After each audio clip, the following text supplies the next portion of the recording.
ඒ වගේම මට කියන්න තියෙන ලොකුම දේ කොච්චර වැටුණත් වැටිලා ඉන්න එපා. නැගිටින්න පුළුවන් අපි හැමෝටම. මේක වයස ભેදයක් අදාළ නැහැ. ඔයාට අවුරුදු 15ද 25ද 35ද 40ද 50ද එහෙම නැහැ. අපේ ලයිෆ් එක කියන්නේ එක තැනකින් නවතින්න ඕන දෙයක් නෙමෙයි. ඒක මම දැන්වත් ඉගෙනගෙන යන ගමන්.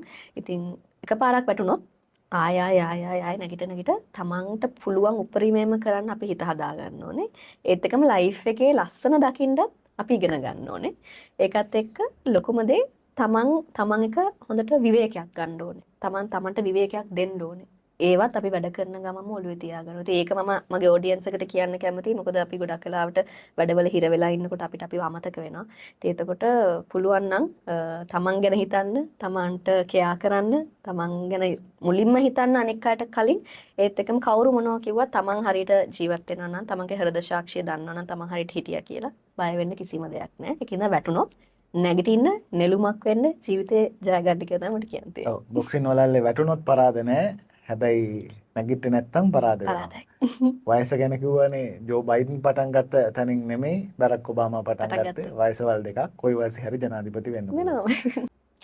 ප්‍රේක්ෂකයන්ට මං හරි ආදරේ.